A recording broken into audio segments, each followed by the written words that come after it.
పోరాటము లేని సహవాసము. మనము సంఘములో సహవాసము కట్టవలనని అనుకున్నట్లయితే మనము పోరాటములు లేకుండా కలిసి జీవించుట నేర్చుకొనవలెను. సహోదరత్వమును మనము మహిమగలదిగా చూచినట్లయితే మన మధ్య పోరాటములు రాకుండా చేయుటకు దేనినైనా భరించుటకు ఇష్టపడదుము.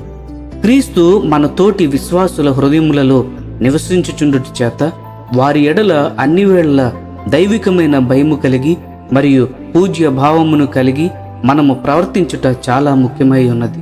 ఎఫెసీయులకు రాసిన పత్రిక 5వ అధ్యాయము 21వ వచనము గమనించండి. వారిలో ఎవరితోనైనా జగడము కలిగి ఉండుట మరణకరమైనది మరియు ప్రమాదకరమైన విషయమై ఉన్నది. అది మనలను నరకమంత లోతైన గోతిలోనికి పడిపోవుటకు కారణమగును. మనకందరకు సులువుగా పోరాటమునకు ఆస్పదమైన రక్త మాంసములు గల శరీరము ఉన్నది. అందుచేత మనము వేషధారణ లేనటువంటి మంచిని చూపిస్తూ మన హృదయంలో ఉన్న కాఠిన్యమును ఒకరినొకరము గమనించినట్లయితే అది కరిగిపోవులాగున మనము ప్రతి ప్రయత్నమును ప్రార్థన ద్వారా చేయవలను. అందును బట్టి మనము ఒకరినొకరము కనికరము కలిగి ఉండవలను.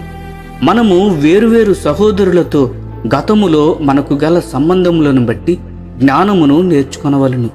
మరియు ఏ చిన్న ఘర్షణ అయినా రాకుండా ఉండునట్లు అవసరమైనట్లయితే దైవికముగా ఉండే సహోదరుల సలహాలు కూడా అడగవచ్చు. మనకు వేరొక సహోదరునికి మధ్య ఏమైనా భేదాభిప్రాయము వచ్చినడల మనలను మనము తగ్గించుకొని అతడు వస్తాడని ఎదురు చూడకుండా మనమే అతడి దగ్గరకు త్వరగా వెళ్ళవలను. దీనత్వముతోనే ఎవరి హృదయములోనైనను మనము మార్గమును ఏర్పరచుకొనగలము. అతడు మొదట వచ్చును అని వెనక్కి జారబడి కూర్చునుట చాలా ప్రమాదకరము. అటువంటి సమయములలో ఎవరిది సరైనది ఎవరిది తప్పు అనే ప్రశ్న విలువలేనిది. అటువంటి పరిస్థితిలో సహవాసమును నష్టపరిచే పరిస్థితులను ఎలాగైనా ముగింపునకు తేవాలననే ఆలోచన మనము కలిగి ఉండవలెను. దీనిని బట్టి పోరాటములు లేకుండా సంఘము కాపాడబడుతుంది.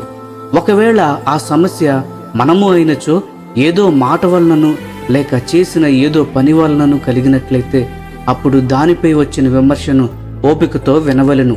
ఎందుకనగా అందులో కొంత సత్యము ఉండవచ్చును. మనము చేసిన దానిని లేక అనిన దానిని లేక దేవుని ముఖము ఎదుట బహిరంగముగా ఒప్పుకొనవలెను. మరియు దీర్ఘశాంతముతోనూ దీనత్వముతోనూ మన యొక్క ఉద్దేశమేమిటో స్పష్టపరచవలెను. ఇతరులు అపార్థము చేసుకొనిన విషయములను తేటపరచుటకు మన హృదయమంతటితో చూడవలెను. అయితే దేవుని వాక్యమందలి సత్యము విషయములో రాజీ పడకుండా అది చేయవలెను. మనము పాపము చేసినట్లయితే మనము నిష్కపటముగా క్షమాపణ అడగవలెను.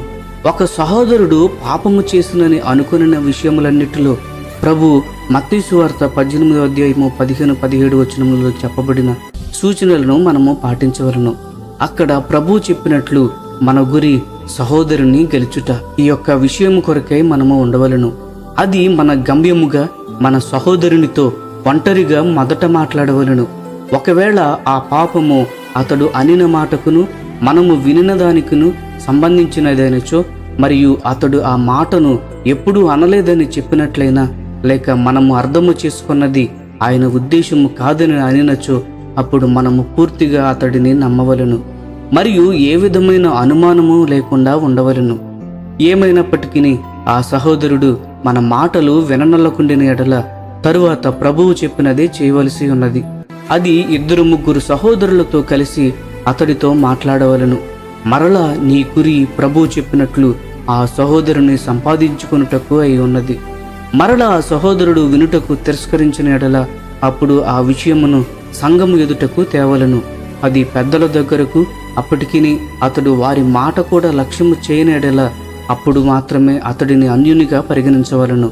అయితే భవిష్యత్తులో అతడు తిరిగి సంఘమునకు చేర్చబడుననే నిరీక్షణ మనము కలిగి ఉండవలను. క్రీస్తు యొక్క ప్రేమ మనలను మన వైఖరిలో మాటలలో మరియు క్రియలలో బలవంతము చేసినట్లయితే అనేక సందర్భములలో మనలను సహోదరుల నుండి వేరు చేసిన అపార్థములు తొలగిపోవును.